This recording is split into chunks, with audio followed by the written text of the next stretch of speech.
We will now start the... are we at 9 o'clock? No, it's 9. Yeah. Welcome to this session, the first thematic session of the conference. Actually, can I have that? Can I have the title? Can I have the title? Can you have the title sheet? Today's papers are on the forces and relations of production in rural India, mainly forces and relations of production in India and other places in rural areas. The speakers are Luciano Moreira, who has been introduced yesterday, Dr. Ashok Dhawale, who is the president of the All India Kisan Sabha, and a person who's thought deeply about the problems of India's countryside. Beyond that, he has been every day of his life for many years, been involved in seeking solutions for the problems of India's countryside. The next speaker is Venkatesh Athreya. Venkatesh, who is not here yet, who was also introduced yesterday, the former Vice Chancellor of Bharati Dasan University, and of course, famous economist. Jens Lerche, who is with us here, who is a Professor Emeritus at SOAS, and myself from the FAS, from the Foundation for Agrarian Studies. We will start with Luciano Moreira, who is speaking on the productive forces and agrarian relations in Brazil, the struggle for a national development project. Now, I shall give each person 20 minutes. At 15 minutes, I'll wave that. Can you show it? I'll wave that. It's a very threatening sign. But Jens has warned me that I may not get a reaction. And then, when there's 1 minute left, I'll wave the other one. Yeah? No. Well, I'll do this for 1 minute. And at 20 minutes, I'll be grateful if I don't have to call it to a halt, but if necessary, I will. Thank you very much. And I shall only play the role of a timekeeper today. I'm not going to comment because these are very eminent speakers. It's very, very rare, I can tell you, in a conference to get these four together. Thank you very much. Luciano.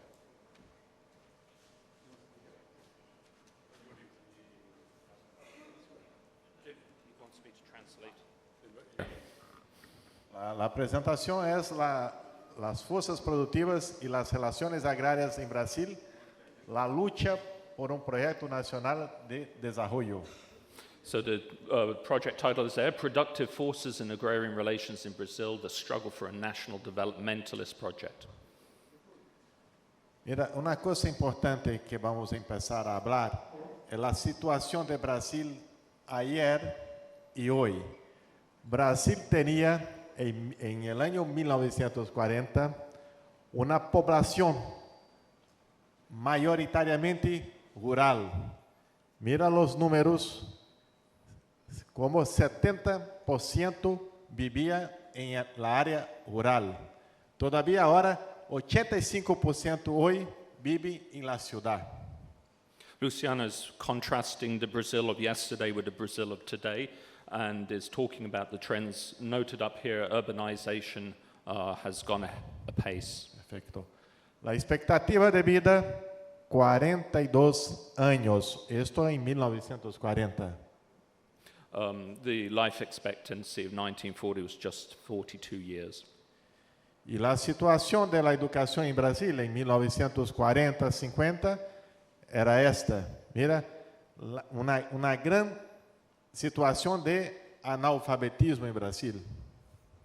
And similar statistic with the literacy rate of over 50% in 1950. Y la situación de salud también, de la salud, era esta que estamos viendo, ¿no? Muy precario. And again, infant mortality was extremely high. Pero en poco tiempo, como 60 años no es nada, 70 años, no, muy poco, por la perspectiva histórica, mira la situación. gran cambio. Hoy, 87% vive en las ciudades de Brasil. Y solamente 12,6% vive en el campo. Todavía la producción de alimento ha crecido mucho, mucho, mucho. So in what is, historically speaking, just a blink of an eye, 60 years, seen major urbanization. La expectativa de vida, 75,5%. La educación ha desarrollado, solamente 7% fuera de la escuela. La salud, la misma cosa. And the other trends have improved greatly. En Brasil, el milagre del desarrollo, ¿no? Se dio en 1930 hasta 1980. Vivimos en este periodo un momento de la política nacional de desarrollo.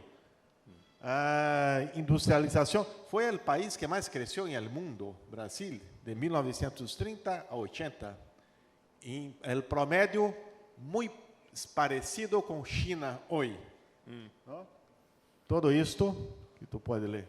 So between 1930 and 1980, Luciano is comparing the sort of miracle of growth to what has since gone on in China in the sorts of rates of growth and so forth, referring it to as a period of extreme growth and development.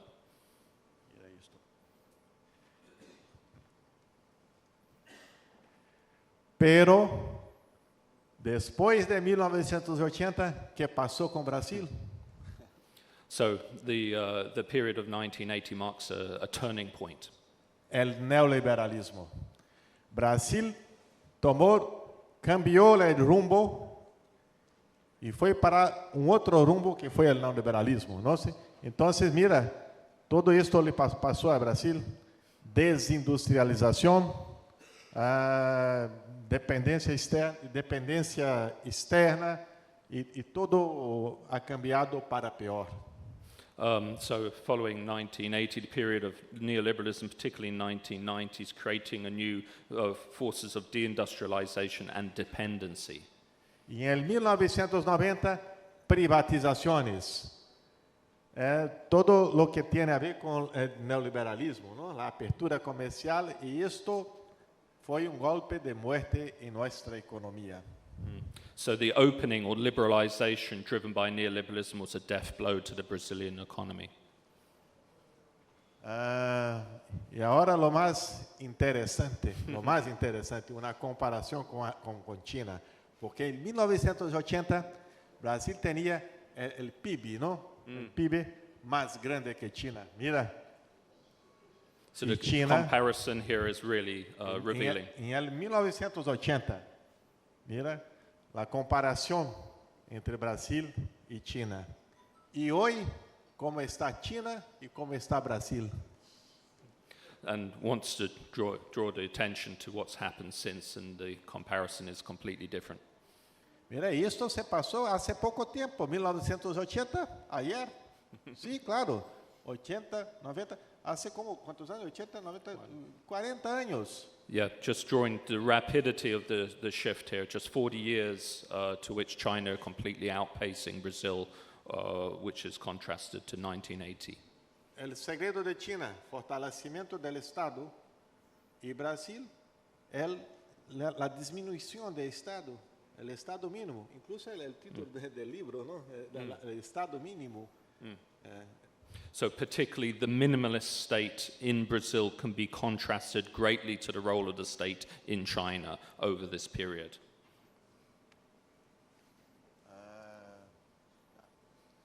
Esta es la situación hoy. ¿No? Mira. This is today's situation. China, Brasil.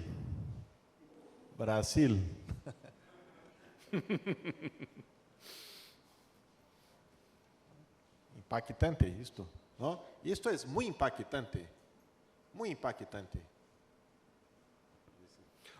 This is a very striking set of statistics. Thank you. Eu estou com dois aqui agora. Este é importante, mira. Brasil, entre este período 1930-1980, tuvo la competencia de construir un gran patrimonio nacional de empresas estatales, como Embrapa, que es de una empresa científica, que estudió las condiciones de Brasil, el suelo, el clima, nuestra realidad, y adaptó la agricultura para nuestra realidad. Esta empresa es muy importante, todas ellas, ¿no?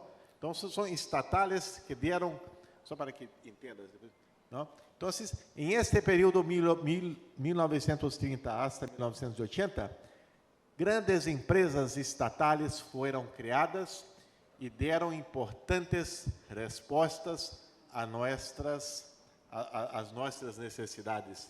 So over the period from the 1970s into 1980, Brazil created these big national agricultural corporations, and these were ones that really took the time to understand the specificities of Brazilian agriculture. Muitas universidades públicas fueron creadas en este periodo. Esta es la empresa de investigación y extensión rural, bancos, empresas de maquinarios agrícolas. So a public edifice of agricultural institutions, from public universities, with Embrapa, with the research side of things, through to public banking, etc., a national edifice to support agricultural development. Hasta 1970 no teníamos soya en Brasil. Hasta 1970, Embrapa y las universidades estudiaron nuestra realidad, nuestras condiciones de suelo, todo esto, y hoy somos lo más grande productor de soya, uno de los más grandes de maíz, de algodón, de café, ¿ya? Gracias al Estado Nacional. Okay, so the public institutions in Embrapa in the 70s created a baseline of knowledge for the understanding of Brazilian agricultural conditions, under which becoming one of the largest producers of soy, maize, coffee was possible. This hadn't occurred until the 1970s, but did so as a public national venture. Pero hoy les presento las empresas que actúan en Brasil. And these are the guys that are currently running agriculture in Brazil. En Brasil tenemos una señal que es robo, ¿no? Robo. Estas las empresas compraron casi todas las empresas nacionales. Mira, importante. Todas estas empresas eran brasileñas. Fueron compradas por las multinacionales que están acá. Nada más para acá, essas empresas todas eram brasileiras. Nada mais é brasileiro. Todo é de ellos. So this is the corporate conglomeration here, whereby what might seem to be Brazilian companies, agricultural companies, have been acquired by four big multinational agro companies. Luciano refers to it as robbery. Seeds. Estos es un ejemplo solo del sector de seeds. Okay. Solo. This is just the seed sector alone. This is the monopolization of the seed sector in Brazil. Estes fertilizantes. Las empresas de fertilizantes tampoco. 80% del potasio viene de Ucrania, Rusia. Nitrógeno sí, tenemos una independencia, pero todo el resto tenemos que comprar de fuera. ¿Entiende? So now key inputs are all being bought from abroad, including potassium and everything else. Sí. Y aquí está, en los países las empresas son estatales, ¿no? En estos países todas las empresas son estatales, Pero em Brasil, todo privado. So all these countries where Brazil is importing its inputs from have national-driven policies and companies, not in Brazil where it's all the private sector now. Agora, outro detalhe importante, ¿no? Nosotros, el problema que yo he hablado contigo ayer, es que la comoditización de nuestra economía. Entonces, este es el mapa del Brasil. Entonces, cada una de estas, cada uno es una provincia. Each bit is one of the provinces in Brazil. En todas las provincias, lo más vendido, el producto más vendido es una commodity, agrícola o mineral.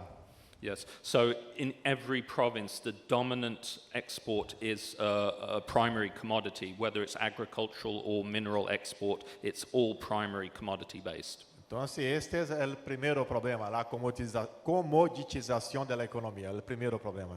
So the first problem here is the homogenization of the economy, its singular focus on exports. Y la industrialización.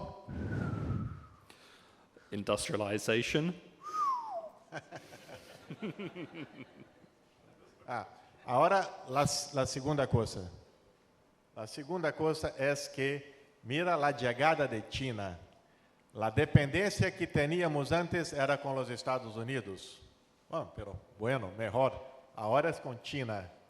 So the new dependency has switched from exports to the US to exports to China. 2000.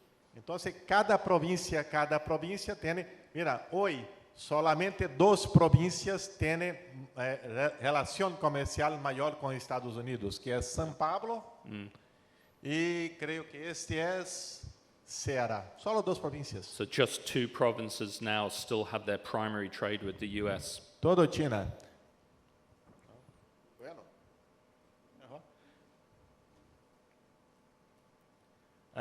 Esto es lo que el Brasil exporta a China más que el triple do que exporta a los EUA. Isso é 2022. China, Estados Unidos, Argentina, que es nuestra vecina. Mira que poco.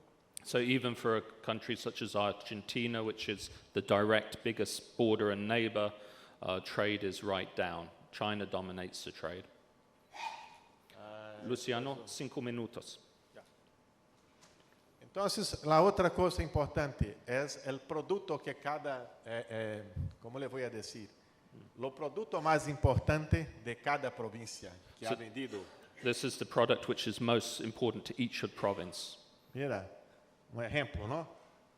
Todos son las provincias de Brasil. Tenemos 27 provincias. There's 27 provinces.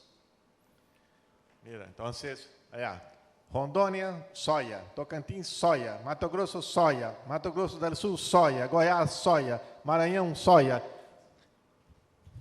Piauí, soja.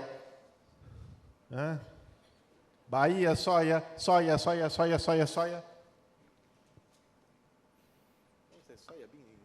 Sí, soy. Yep. E los outros, Rio de Janeiro, óleo, petróleo, Santa Catarina, soja, carne e petróleo. Soy, meat, petroleum products. Os produtos mais importantes. The most important products. E antes era indústria. And before there was we would have seen a lot more industrial products within there. Entonces, es pouco a situação do Brasil e que nós outros, em Brasil, trabalhamos para que a economia vuelva a se industrializar. Isso é importante. Lula da Silva ha hecho um grande esforço para isto. Nós outros estamos em apoio, pero las élites, a elite brasileña, incluso en el Congreso Nacional, los diputados son mayoritariamente de derecha, conservadores, reaccionarios. So at the moment there is a project driven by the new president, Lula da Silva, which is aimed at diversifying and returning the Brazilian economy out of the shadow of dependency on exports. However, the Brazilian elite is actively blocking this, including its relative control over Congress and other legislative bodies where the forces of the right are dominant. E é modelo agrícola que se vuelve para afuera, no para dentro de Brasil. Entonces, todo exportación. Y la comida en Brasil es cara, pero poca gente que vive del agronegocio, que vive de las grandes producciones, gana mucho. Y este sector tiene relación con el sector rentista, bancos. ¿Eh? Mm-hmm. So, although agriculture makes a lot of money, the benefits are incredibly unevenly shared as it comes down, and there's a sort of banking and bourgeoisie class which does benefit, obviously, from this exportation. Brasil, potencia agrícola, pero nosotros los brasileños no ganamos con esto. Es decir, Brasil es una potencia agrícola de producción, de tecnología, desarrollo, pero esta producción no es distribuida con la gran parte de la sociedad brasileña.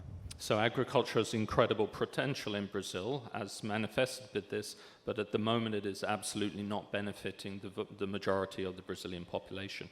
Y para finalization, ahora vamos a tener la COP30 en Belém, para la COP30, ¿no? Entonces, la discusión central es el problema de desmatamento, de deforestación. Porque, mira, lo que pasa es que el Estado tan pequeño no consegue frenar todo la ganancia de los grandes que ha ganado como nunca en la historia. So right now, COP30, the Committee of Parties climate negotiations is going on in Belém, in Brazil, and this brings the other dimension into this. With such a minimalized state under neoliberalism, it has been unable to put a brake upon the destruction of the forest in pursuit of meat and soy and other agricultural industries. It's been unable to stop that destruction of the Amazon and other areas of forest within Brazil. Entonces, la última mensaje. La lucha nuestra, yo creo que es la lucha de todos, que es de fortalecer los estados nacionales para tener más fuerza para resistir a la ofensiva neoliberal, para resistir a la ofensiva y del grande capital internacional. Muchas gracias.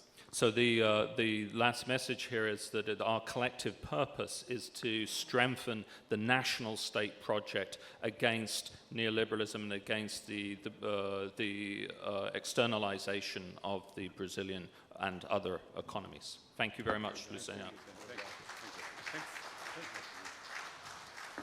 Thank you, Luciano. You finished almost to the second on time.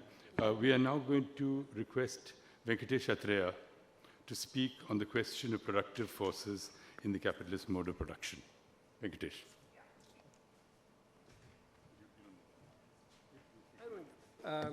Today is November 7th. It's a good day to be discussing the role of productive forces in the capitalist mode of production. So with greetings of November 7th to all of you, let me make my short presentation. The presentation has been provoked by recent writings of some prominent scholars that tend to undermine the central role of the unceasing growth of productive forces even in late or moribund capitalism. And it has implications. Will I? Oh, I use this, okay. All right. Okay, so I'll start with very basic propositions of Marx. Marx, all of us know, establishes without any ambiguity that the capitalist mode of production implies ceaseless growth of productive forces, although this is punctuated by periodic crisis in the reproduction of capital, brought about by the inherent contradictions between the forces of production and the relations of production under the capitalist mode of production. All this is fairly well known. But unfortunately, this is an insight of Marx's that is sometimes lost sight of in contemporary discussions of capitalism. Now, Marx further made the point in Capital that the processes of centralization and concentration of capital as an inevitable outcome of the class struggle between capital and labor would lead to the emergence of monopoly from competition. But Marx was very clear that the rise of monopoly under capitalism did not imply that the destruction of competition itself, but only its reproduction on a larger scale across nations in the world market and so on. So competition remains. It's an essential feature of capitalism, just as much as accumulation is, just as much as profit-driven growth is. So, it's important to keep these fairly elementary points in mind. Lenin took, all this is familiar to most of you here, so I can rush through this fairly quickly. Lenin took Marx's analysis further by exploring empirically the evolution of capitalism from the 1870s to the onset of the First World War. For my young friends here, I would say that is very strongly recommended reading. Read Imperialism, even now, it's worth it. He made the central, crucial point that competitive capitalism had evolved into monopoly capitalism on a global scale over that period. So he provides a lot of data to make his point. And I will not go into the features of imperialism as Lenin describes them, as well known. But he identified this as the imperialist stage of capitalism and as one that would inevitably see wars among the capitalist powers. Now, it might seem obvious now, but at that time it was a prophetic statement.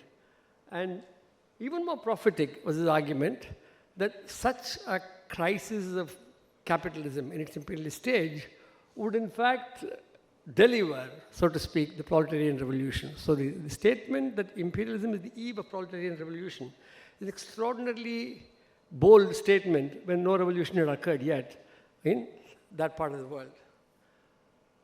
A year after his classic Imperialism was published, Lenin played a key role in making this revolution himself. And more relevant, of course, that's a matter of, some joy for some and not so much joy for others. But for our point, the more relevant to our concerns in this note is that Lenin emphasized, and I think this is what I want to, underline, that even in its moribund, despite its moribund character, capitalism did not preclude the further growth of productive forces. Sometimes that is a point that is not adequately grasped. In more recent scholarship, and this is what provoked my note, I must be honest with you to say that.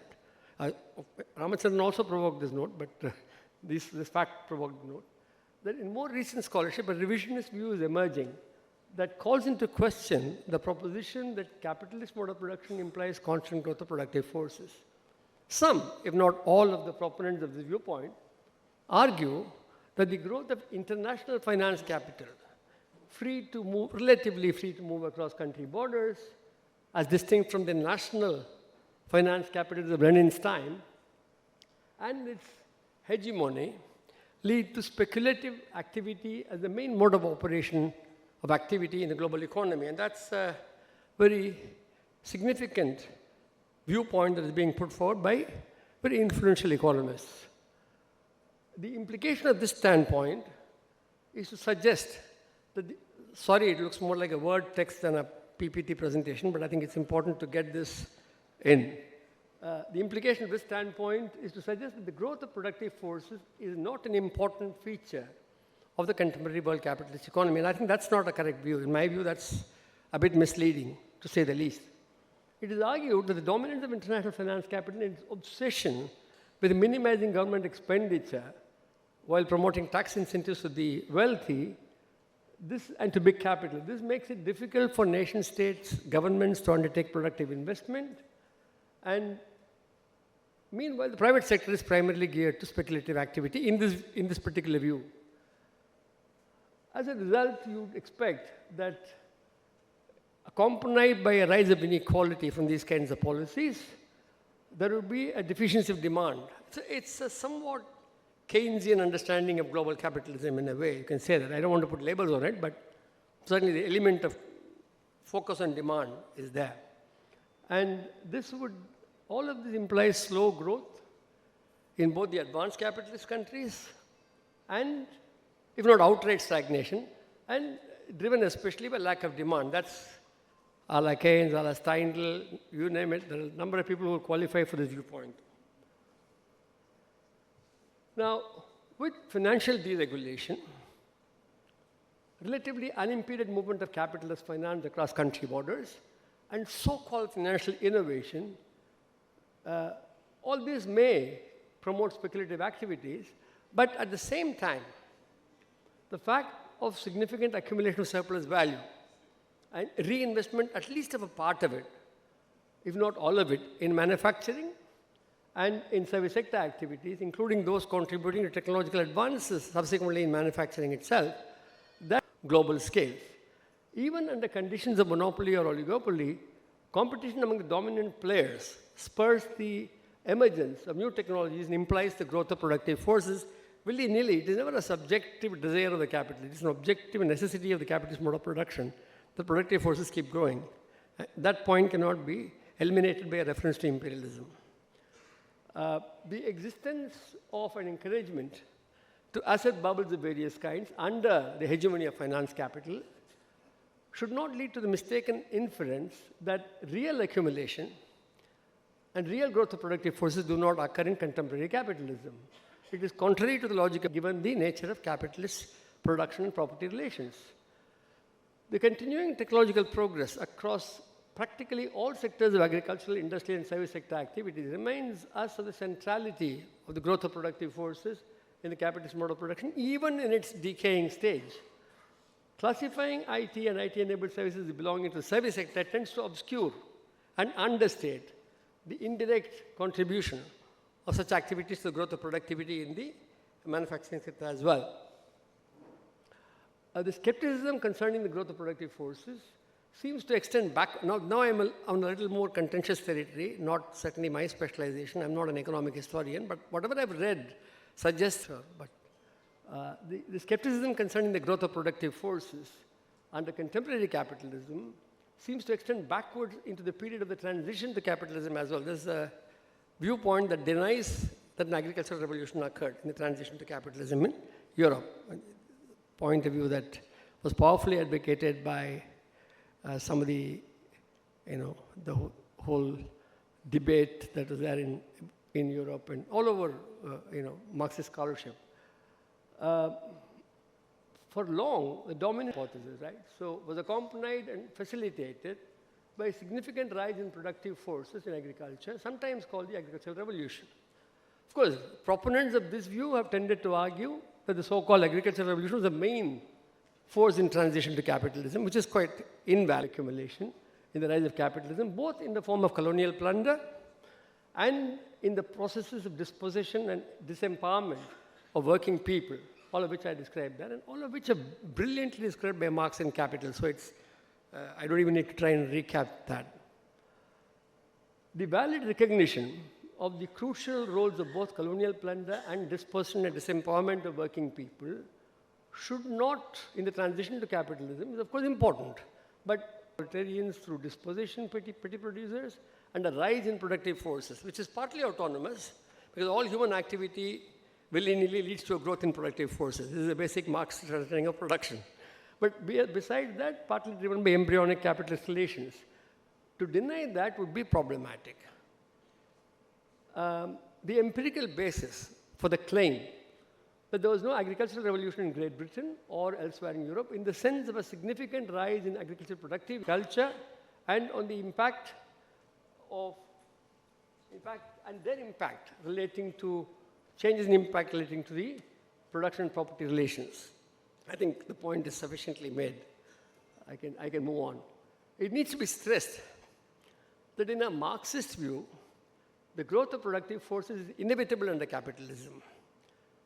That such growth tends to empower capital and weaken the working class is an aspect of capitalism that should not lead one to deny the growth itself. Okay, lower, higher, okay. I mean, certainly true that in the neoliberal period, growth rates in the advanced capitalist countries have been much lower than in the period before 1980. That is valid, but it's not seized. While it must be highlighted that historically, growth of productive forces under capitalism has contradictory effects, as you would expect. While it weakens the part of the working class in relation to capital in the short run by displacing workers, weakening their bargaining power, and so on, in the long run, it also lays the basis for deepening the potential for crisis arising out of the tendency for the rate of profit to fall as capital intensity increases. And moreover, every advance in productive forces, even under capitalism, enhances the prospects for human well-being in the future under a socialist order. I think that needs to be kept in mind. This is not to prettify capitalism. It is contrary to the logic of capitalism to cease adding to productive forces. That such growth occurs largely and benefits the well-to-do is unsurprising. Continuing technological progress across all sectors testifies to the centrality of growth of productive forces in the capitalist mode of production. The view that productive forces are still growing, even in the epoch of decline of the capitalist mode of production, recognizes an existing reality. It's not something constructed. Yet people say, oh, you're prettifying capitalism. That's hardly the way to deal with this understanding. So the critics cannot possibly deny the potential, as opposed to realization, the potential for better lives for working people implicit in the growth of productive forces made possible by the advance of science and technology in the contemporary era. Our newspapers are full of this, despite their very poor coverage of science and technology. This seeps through. And it's important, therefore, that this potential cannot be realized under capitalism, which only strengthens the argument for overthrowing capitalism. Underestimating the reality of growth of productive forces, even under moribund capitalism, will not be helpful in the goal, achieving the goal of overthrowing it. Thank you.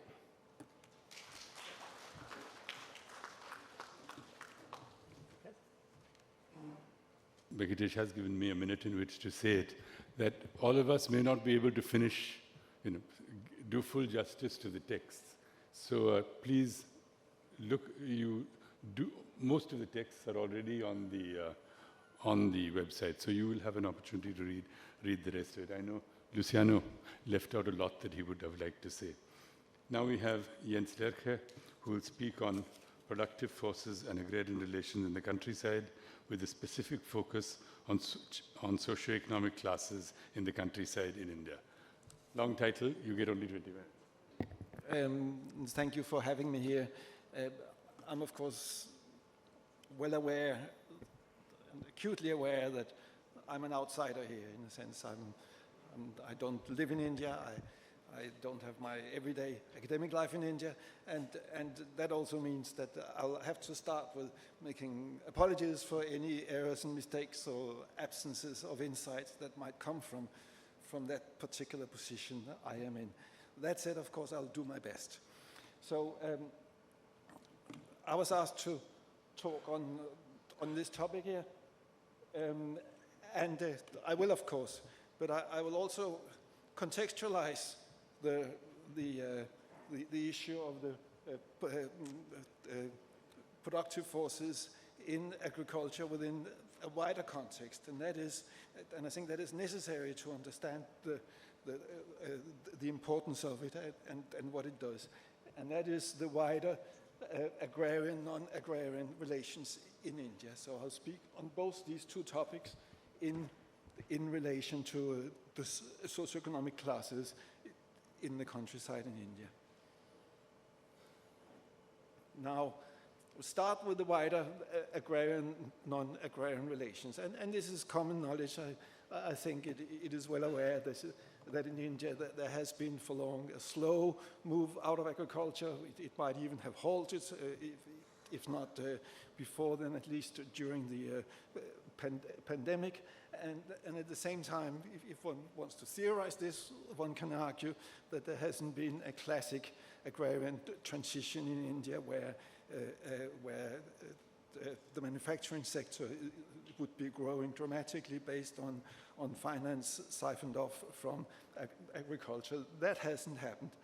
The manufacturing sector hasn't grown in India, neither when it comes to a share of GDP or when it comes to share of employment. If anything, it has fallen slightly. and the kind of jobs that have been created outside of agriculture has not been what was hoped for, at least, good proletarian works. Instead, there have been few decent jobs. Instead of that, we have informalized jobs and non-permanent jobs, so there hasn't been a development of a strong urban proletariat in India. Instead, we have a situation where the rural population today straddle agricultural and non-agricultural sectors, where they have one foot in agriculture and one foot outside through migration, etc., etc. So a very different situation from this consolidated urban proletariat class. It also means that when we are looking at rural class relations, then it's important to notice that agriculture now, for the majority of the population in the countryside, is only the secondary income. That is certainly the case for marginal farmers and landless workers in India. This may be less the case for bigger farmers, but also there the non-agricultural incomes are of quite some importance.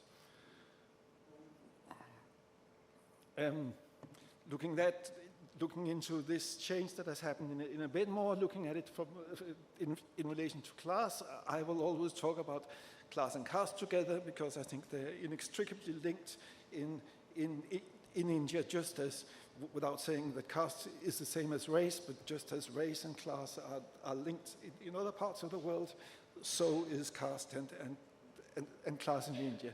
So we're seeing a move out of agriculture, a partial move out of agriculture, where the jobs that people get outside of agriculture are predicated on their class and caste background within agriculture, with the bottom, with the agricultural bottom, with the people at the bottom of the hierarchy within agriculture, the Dalits, the Adivasis, the landless, the marginal landowners getting the worst job outside of agriculture, with the general caste and high caste landowning communities getting better jobs, formal sector jobs, irregular jobs, and with the tiny group of strongly accumulating farmers, they can invest in high-end education and high-end jobs and in proper non-agrarian businesses. So there's a class relations that goes across this move out of agriculture. Now, coming to the productive forces, and within this context, I think firstly it's important to specify what we're talking about when we're talking about the agrarian sector, because there's both within the wider sector of agriculture, there's both, of course, farming, the activities that are undertaken by farmers, production of food, grain, animal, etc. And there's also the upstream and downstream activities, as we also saw before with the big companies dominating seeds and also dominating output sectors. In India, maybe slightly more nuanced with the government's involvement and with old-fashioned traders involved as well. I will here only talk about farming and productive forces within farming. It would be good to do more than that, but not within my limited time here. Now, the first point to make is in line with what Venkatesh just said. Yes, there is, of course, the development of the productive forces in agriculture. The All India picture, as Ramakumar has shown, is that farmers continue to invest in agriculture. And of course, there are major regional differences across India. Again, I can't go into that here, but as a general statement, that is the case. And they invest in machinery, in irrigation facilities, and new seeds, etc., etc. That is also, I think, fairly common knowledge that is happening. Now, thinking about these productive forces, these technologies, I think it's also important to recognize that they are always class-specific, in the sense that they are taken up by specific classes. Any innovation, any technology that involve capital investments are obviously taken up by the accumulating classes that have the capital. And that here we're talking combine harvesters, irrigation facilities, etc.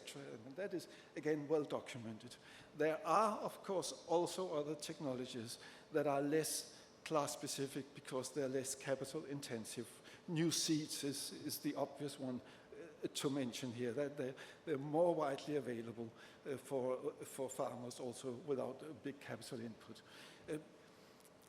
The way in the government works is also class specific. For example, they give support to combine harvesters, it's a classic focus on the accumulating classes, but they actually also support, in some cases, small farmers who accumulate. So for example, in Andhra Pradesh, the drip irrigation and horticultural support, which exist, but detailed analysis of that also shows that within that group, there's a bias, where a recent village studies by Kumar shows that Dalit small farmers are effectively excluded from this support. So one always have to look at this from a class perspective. It also matters, again from a class perspective, what new technology does. Of course it increases productivity, of course it helps to accumulate, that's the purpose of doing it, but it also has a direct impact on labor use, but not all in the same way. Again, that is an old lesson, that different kinds of technologies are either labor saving or not labor saving. So one has to think about that as well when looking at the consequences of investment in development of productive forces. I will do this briefly by going to a case study, 2 villages in Uttar Pradesh in east and west, UP, Muzaffarnagar district in the west, and Jaunpur district in the east, where I have worked since, on and off, since 1993. And I'll just raise a couple of points from that and then return to the general picture again. These villages are unsurprisingly highly unequal, with the landowning caste dominating landowning and the Jata laborers having very, very little land. So, and many, many other respects. And by the way, all the photos that I'm showing here are from various field works in India. Just to specify how these extreme inequalities sort of manifest themselves, or what they're based on. Firstly, they're based on occupations. Here we have a slide that shows the occupations of the Thakurs, the dominant landowning Thakurs in Jaunpur, the Jats in Muzaffarnagar, and the Jata workers in the 2 places. And the main point here is that the jobs are very different. The Jatas are nearly solely found in jobs where they earn less than 15,000 rupees, and primarily in the worst jobs where they earn less than 9,000 rupees in 2017-18, whereas the Thakurs and Jats are found either solely in agriculture or mixing agriculture with non-agrarian employment, where they earn more than 15,000, and most of them well above that figure. No, monthly. Yes, I could say a lot more. So this is the informalized jobs versus the formal sector versus regular workers versus business, etc., etc. Now, going into a bit more detail with the 2 villages, Thakurs in the Jaunpur village are extraordinarily highly engaged in capital accumulation outside of agriculture. This is the old ruling caste, and they have the connections to just accumulate across India in the big cities through networks of Thakurs, and they do so. It is incredible how much they accumulate. An example, one ex-farmer who came back after 20 years in Mumbai, where he through a Thakur network were engaged in whitewashing of ill-gotten gains in the construction sector, and invested 8 crores in setting up an educational facility, cash on the table. And many others run big businesses in IT, they are lawyers, they have money. Unsurprisingly, that also means that their agricultural interest has more or less gone. The paddy rice cultivation they used to do, they can just not make enough money on that. They are too busy focusing on this high-level accumulation. And that means that there's very little development of the productive forces within agriculture. They just haven't got the time to engage in such petty issues, even though they have got land. So the majority of them now lease out part of their land or all their land. Some have even sold some of their land. And this trend, it might be extreme in this village, but has also been reported in other East UP villages with a strong landowning community. Not the sale of land, but certainly the lease of land and the non-investment within agriculture. Now, the interesting part, perhaps, apart from this, is that the Jataos, in a sense, have benefited from this, because this means that quite early on, from the early 90s, they engaged they were allowed to engage in non-agricultural employment.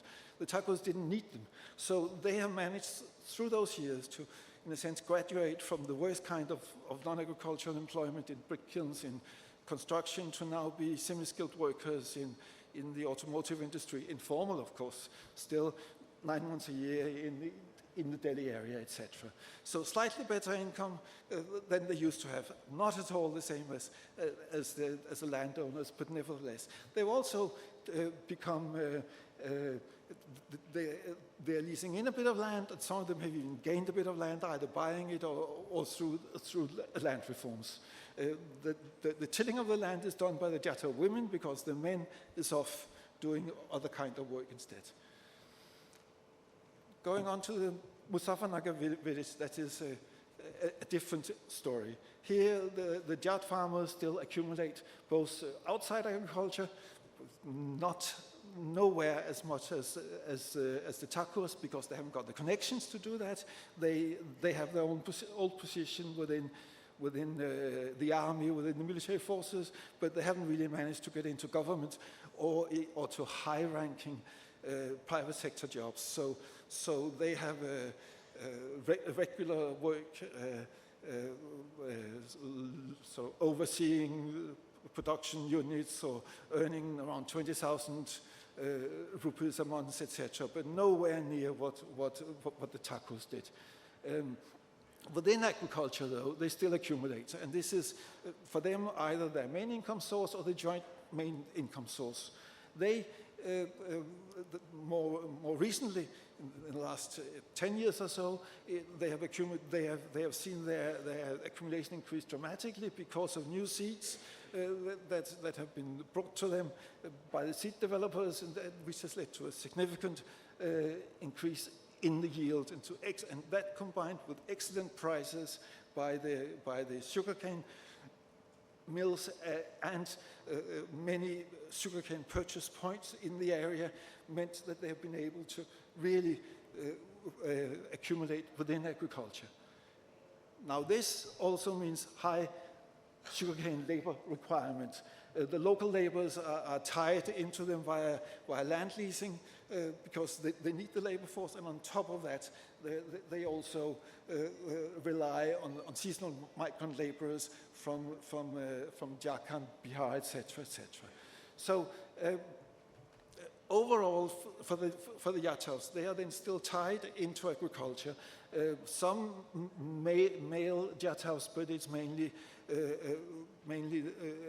Jata women that work within agriculture through that. And as said, there's also this underpaid workforce from elsewhere.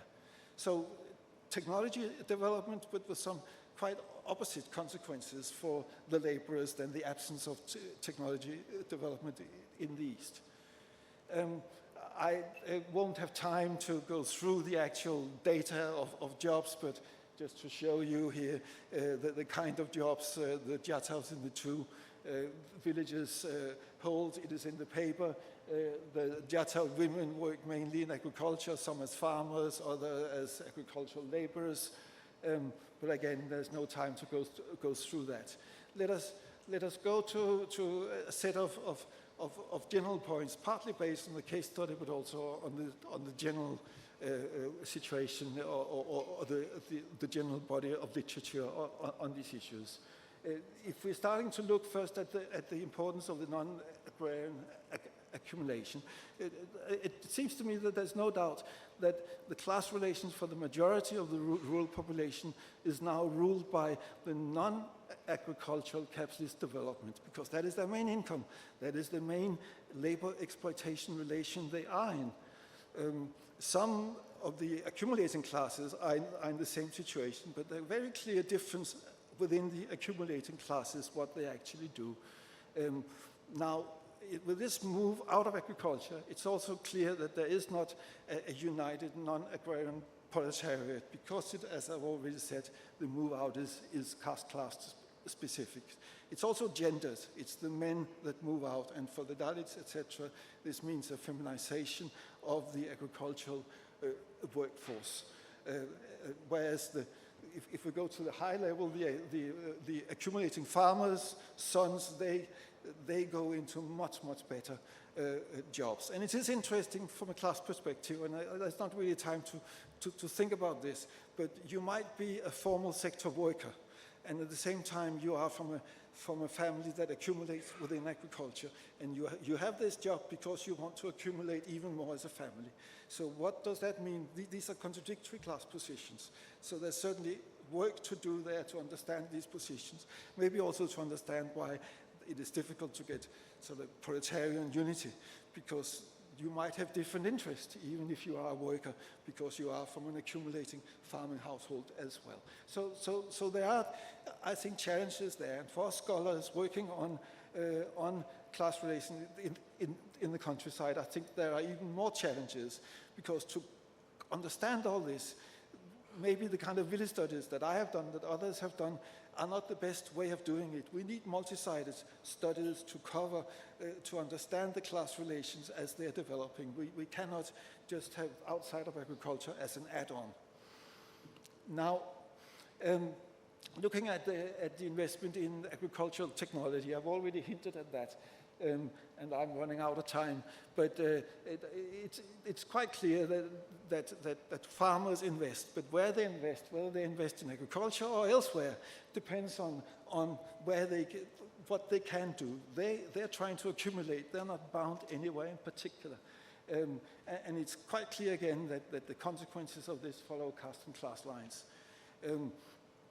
And I think it is very unlikely that agriculture ever again can become the main income source for the majority of the rural population, and certainly not for the marginal farmers. Whatever development of productive forces that takes place, the marginal farmers cannot benefit enough from that for this to become a main income source.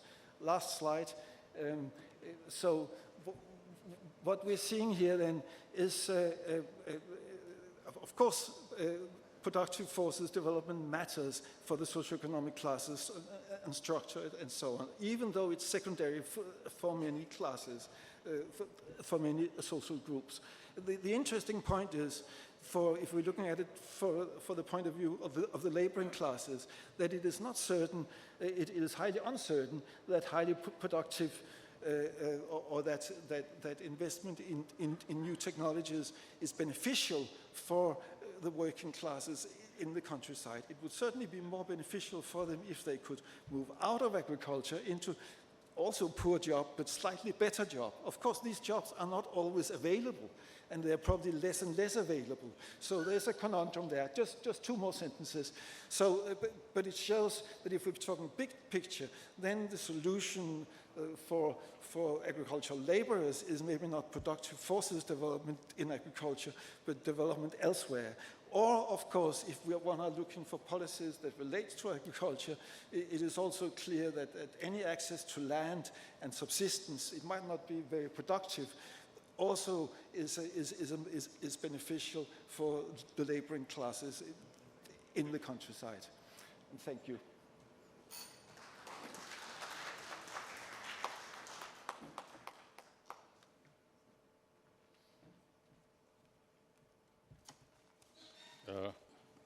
Agrarian movements in the era of neoliberalism in India.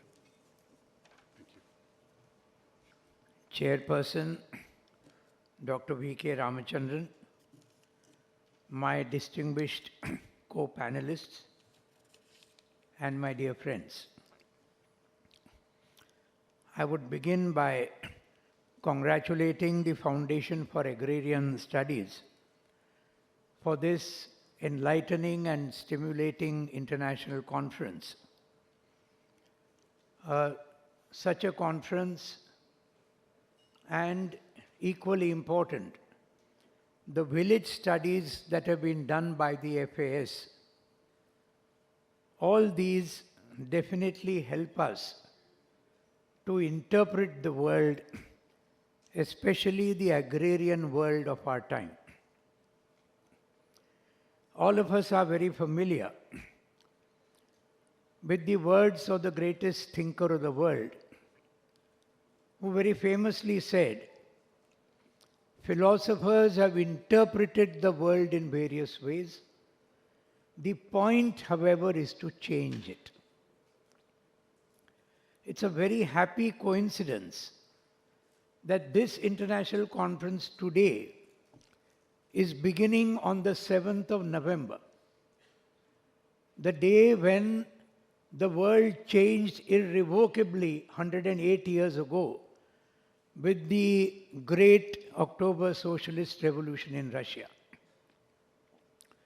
Just a few days ago, on the other end of the globe, in the citadel and the world capital of capitalism, the world again began to change, albeit to some extent, when New York showed the way that yes, another city is possible, and maybe tomorrow another world is also possible. Some of us, we feel proud that along with all the academics here who have gathered, who are helping us tremendously in correctly analyzing and interpreting this world, some of us from organizations like the All India Kisan Sabha, All India Agricultural Workers Union, and All India Democratic Women's Association, and so many other organizations, we are working to whatever extent we can to change the world for the better in our own spheres. My subject today is the peasant movement in India in neoliberal times. I have only 20 minutes. The paper will give all the details that will be circulated. But very briefly, the current grave agrarian situation in India, that dates back to pre-capitalist, especially feudal times. And those feudal times are very clearly marked by a text which is called the Manusmriti.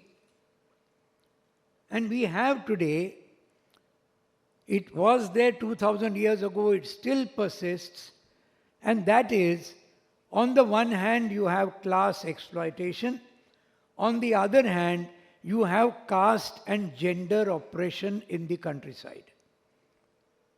And this is continuing for the last 2000 years.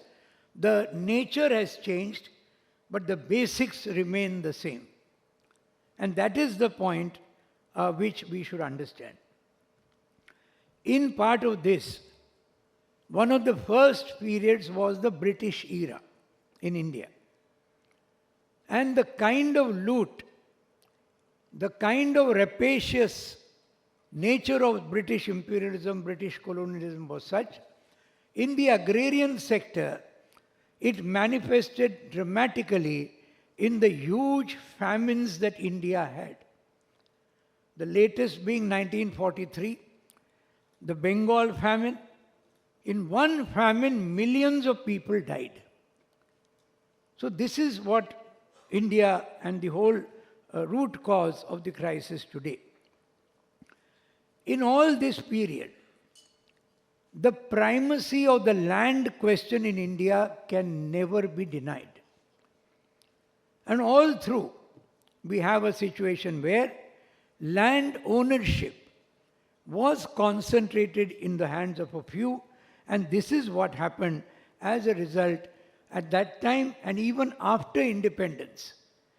Due to the class character of the government that came to power, and all subsequent union governments have been of the same class character right up to now, we have a situation where the cardinal land question has not yet been resolved. This is the situation we are facing today, and therefore, especially large parts of the country, we have this inequality in land ownership. It was only 3 states like Kerala, West Bengal and Tripura, and earlier Jammu and Kashmir for different historical reasons, where some kind of land reforms were enacted substantially, although we cannot say they went to the roots. You're working under a bourgeois constitution, under a bourgeois system. Therefore, later on what happened was, capitalist development during this period was superimposed on this swamp of pre-capitalist, feudal, etc. relations without destroying them. Like in France, the French Revolution, Europe, etc. The earlier formations were destroyed and then capitalism came. Here, it became a mixture. And that is what happened, which in a way created more problems so far as India is concerned in an agrarian sense. This crisis, it deepened in the first 4 decades of freedom, and despite the Green Revolution, which certainly had a positive impact in the sense that food self-sufficiency was achieved in India, it is still there, which is good, but at the same time, it led to intensifying class differences and regional differences between irrigated areas and dryland areas of the country. And with this, when that path came to an end, for various reasons, we don't have time to go into all that, then neoliberalism, that onslaught started from 1991 onwards. And this onslaught, we see the whole question of imperialist globalization, neoliberalism. It has been described by various scholars, etc., but I've never seen a better definition of imperialist globalization than that given by Fidel Castro himself. It is said that the greatest truth in this world are the simplest. Fidel Castro said, imperialist globalization is turning our countries into their private property. That was the description that Fidel Castro gave about imperialist globalization. Our countries are being turned into their private property. That is the imperialist, corporates, etc., etc. Now in this, what happened was, this neoliberal period, which is now 35 years old in India, we had a situation where agrarian distress exponentially increased. Farmer suicides, 400,000 in the last nearly about 30 years. You have another thing, agricultural workers' plight tremendously aggravated.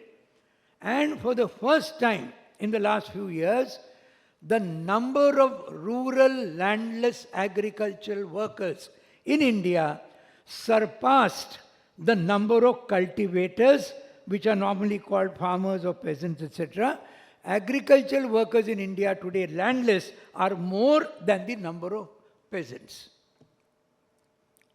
This is a very important thing that happened as a result of neoliberalism.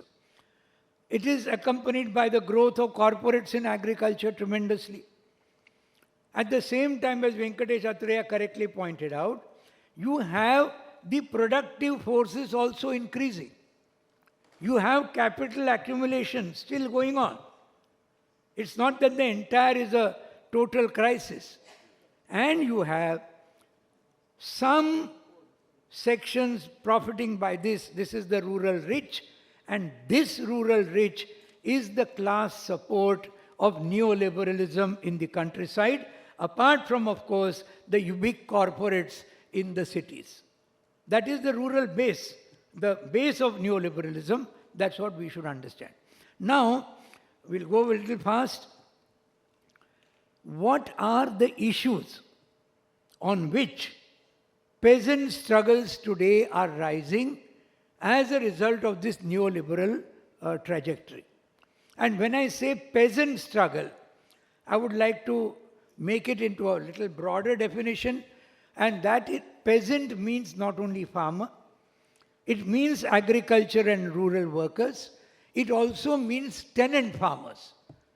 All those connected with agriculture, peasant movement, when I say, the title of my essay is, peasant movement means all these sections.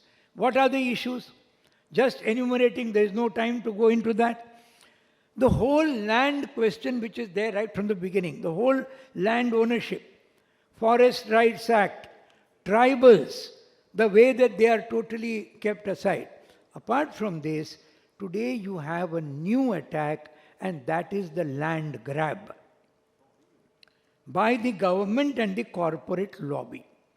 Nexus. This is the land grab, against which land acquisition, etc. Very important point. Second, the whole question of MSP, loan waiver, increased input prices as a result of the corporate aggression there among the input sector. Third, a very serious issue all of us saw during the COVID pandemic. It came right home to us. In front of my home is a national highway. The whole question of migration. From Bihar, one state, there is migration of about 3 crore every year. One state. But that's not only one state. Every other state, almost, there are migrations. So this is a very important thing. Then we have the attack on agricultural workers in the form of Manrega. That's a scheme which the central government was done as a result of the left pressure. Forest Rights Act, left pressure. They didn't do it on their own. And at that particular time, the attack on Manrega is on today, especially last 11 years. Attack on the public distribution system, that is there.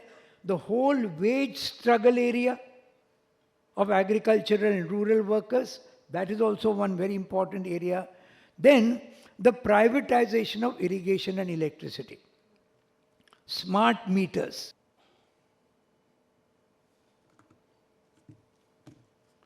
Thank you. I'm going to now give a short summary of the paper I've written. It will come on the in our shared site. I shall not go into. I'll just highlight some of the major points of the paper. 1 second, I'm going to just. Excuse me. Yeah. As we and some of these issues have been raised by the previous speakers. Particularly, there's a lot of overlap between what I'm saying and what Jens said. As we spoke about yesterday, the problems of the Indian countryside are of a scale more vast than almost any other economic problem in the world. Almost 1 billion people live in rural India, and by a simple criterion of poverty, does a family spend more than 1/3 of its income on food? More than 85%, and I know people here insist that it's much more, of India's rural people are poor. This is based on an article which I have written in the journal, the Marxist Journal. It is some copies of the journal are now on sale. The objective is to describe new developments. It's a bit internal. I'm going to refer a great deal to the report of the study group on agrarian classes in 2015. And so when I speak about the socio-economic characteristics of classes in rural India, the reference point, the previous reference point, is the study group report. And in particular, this paper deals with the class of landlords and big capitalist farmers, the peasantry, and its constituent classes and wage workers. I shall not repeat large sections of the study report, not because the old examples are obsolete, they are not, I believe, but to emphasize current trends rather than those that began in an earlier period.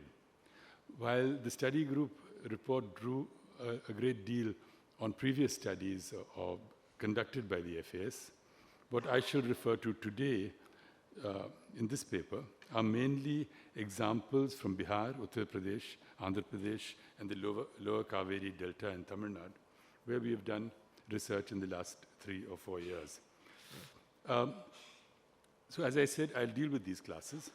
The main class, of course, that we refer to is the class of the main, what we often as shorthand refer to as the rural rich, is the class of former landlords and former people who came from the stream of landlordism, and those who have come to the status of the rural rich through accumulation, particularly in the post-independence period, notwithstanding differences in their historical evolution and notwithstanding interregional differences, landlords and big capitalist farmers of this nature in India, we believe, have fused into a single class and now should be considered as a single pillar of the Indian state. This is very important, the idea of a single pillar of the Indian state.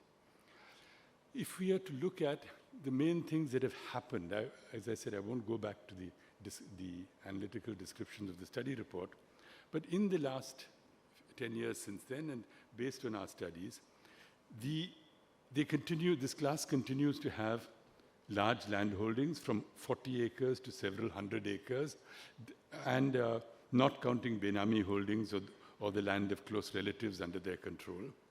In the Samastipur, there are examples in the paper. In the Samastipur village, for example, one family owned close to 400 acres of land. In the West Godavari village, to which Balram took us to, the members of this class can own hundreds of acres. If you include the size of aquaculture, then it could go into the land, agricultural land taken over for agriculture, aquaculture. Then it includes land that spreads out now into Odisha as well. The second thing that has not reversed at all is inequality, with the top 5% of households controlling 30 to 60% of agricultural land in the village. This, again, is confirmed by all the villages to which we went. But the increasing wealth of this class is especially in respect of the value of assets that they own. And while the concentration of wealth with regard to agriculture and agriculture-related assets, particularly land, is very high, the concentration of wealth, as Jens indicated, with respect to assets that are not immediately related to crop production, money, jewelry, financial assets, real estate, commercial buildings, educational institutions, means of transport, production, processing units, other assets, is even greater. And this additional concentration of wealth puts members of this class in a category of wealth owners that is qualitatively different from others in the village. And if the scale of household agricultural economies of landlord and big capitalist farmer households is determined by the ownership of capital in various forms, it can also be measured by the income that is generated from land and machinery. It is not uncommon to find a net income of 10 to 12 lakhs, whether from polyhouse vegetable cultivation per acre, whether polyhouse vegetable cultivation in UP or shrimp aquaculture in Andhra, multiplied by even 30 acres, this can give very high incomes, up to 3 crores a year. Now, a phenomenon now visible across agricultural regions in the country is the expansion of tenancy. As the rural rich have control over land in a village, they are also able to control land by leasing it in and leasing out. To illustrate where agriculture is profitable, households from this class extend their operational holdings by leasing inland. In Bhimavaram, where we went, for example, one farmer was able to acquire control over this way over several hundred acres of aquaculture land, converted then. Conversely, in western Uttar Pradesh or in western Bihar, where the cultivation of certain crops such as sugarcane or rice, this is Uttar Pradesh, was still dependent on manual labor, members of this class eschewing direct cultivation leased land out to poor peasant and manual worker families. It's a very detailed reference to the class in the paper, but the important summary point here is, first, that no aspect of the class power of landlords and big capitalist farmers, as described in the study group report, has waned. And secondly, that in general, there has been significant movement by the class to sources of wealth and income outside the sphere of direct crop production. Now, I'm going to also refer to the contradictions, some of the contradictions, some of the issues here that arise with regard to state power in this class. While recognizing clearly the integrity of this class to the ruling class alliance that holds state power in India, we must also take account of the fact that the inability of the state to deal with problems of agriculture and rural development in India, and the complex task of advancing the rural economy, leads to the announcement of policies that can arouse the anger of even its own support base of the rural rich. Such occasions provide this sort of push and pull situations often provide opportunities of which the rural working people can take advantage, using them to fight these opportunities to fight for immediate benefits and relief, including lower input costs, higher prices for output, better market access, cheap credit, and effective crop insurance, and so on. Let me go to the peasant households, rush through. We know that these are households whose members participate in some or all of the major operations on the land, that it's a class, it's a group, it is a combination of classes that have shown great resilience in surviving over many historical epochs, and that the main feature of the modern peasantry is its subjugation by capital in the market. The issues that this paper deals with is the declining number of days of family labor expended on family farms, the hired labor that peasant households employ on their farms, the extent to which members of peasant households work as wage workers, the share of crop and other agricultural incomes in total peasant household incomes, and the contribution of peasant households to total village agricultural output. I won't go into each of these in detail, but they have been dealt with in the paper. Very quickly, the average number of days of family labor undertaken on farms has fallen sharply, and this fall is gendered. Because the ratio of family labor to hired labor among women from all peasant classes was less than one. Now, what is interesting here is that the share of crop income in the total income of peasant households, Bautians, is generally less than 50%, and with some exceptions has declined over time. This has been very, very significant in some places. Some places, the total income from agriculture, even of peasant households, can be as low as 20%. But nevertheless, at the same time, we looked at a different way, myself and Niladri who are here. Peasant households contribute almost invariably more than 50% of the gross value of agricultural output in a village.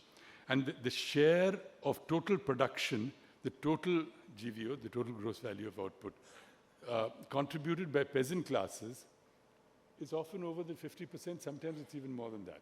So this is a particularly robust finding. And we found this in many parts of India. And despite the changes that have occurred, the peasantry has not disappeared. It continues to have a significant presence, and play a critical role in agricultural production. Now, the peasantry as a whole continues to be differentiated into distinct rich, middle, and poor. These we can go into in detail. Some of the access to the outside labor markets, these reflect not only wealth and labor, but also the kind of work which you had mentioned, the kind of work and the access to outside labor markets is also differentiated in terms of the quality and of work and the location of the work available. If we go, the class of landless workers in rural India comprises those whose households have historically been part of the landless labor force, as well as households that, having lost land, now sell their labor power to others for a livelihood. All villages, as we said, are characterized by a very high level of inequality. And overall today, it is difficult to separate a class of wage workers who work only in agriculture. This does not mean that agricultural work has disappeared. That it is not, almost all of this class spends some and often a significant part of its time in agriculture. Nevertheless, it is not separate. These two, the non-agricultural and agricultural, are not separable as separate rural classes, is the point. The turning to wages and wage rates, we have a paper on that, but the period of growth from 2014 to 2023 was short-lived. Wages after that, that's prior to 14-15. From 14 to 15 to 2023, wage rates for agricultural and non-agricultural occupations, operations stagnated or declined. And in the interim COVID years, wages actually fell for major rural occupations. The more noteworthy feature of the wage situation, of course, is the abysmally low level of wages themselves. This is something which has been covered in the Journal Review of Agrarian Studies, where an attempt was made to measure how many states actually had a minimum wage which provided enough for nutritious food intake, adequate food intake, and that was none, except I mean, by far, by a big margin, actually, Kerala. So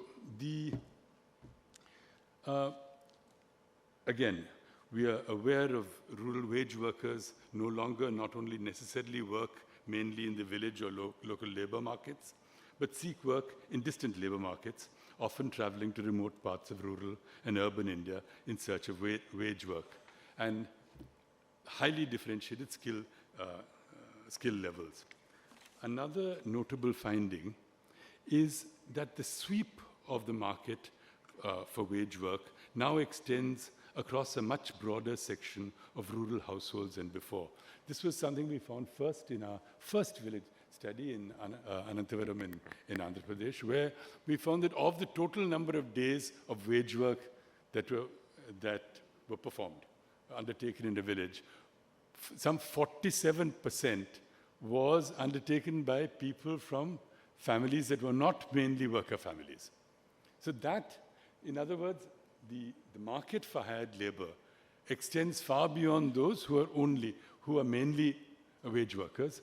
And of course, the quality and the nature of the work is different, but it's a very important finding, and it has only intensified. Wherever we go, more and more sections of the peasantry are now being, in fact, in the villages we've done subsequently, there is not, other than rich peasants, there's not a single section of the peasantry from which these workers do not come. In other words, wage work, some wage work is done by everyone except every household except the rich. Now, thus, it is not that the reserve army of the unemployed in India consists only of workers who are out of work, but it also includes this vast reserve in the countryside.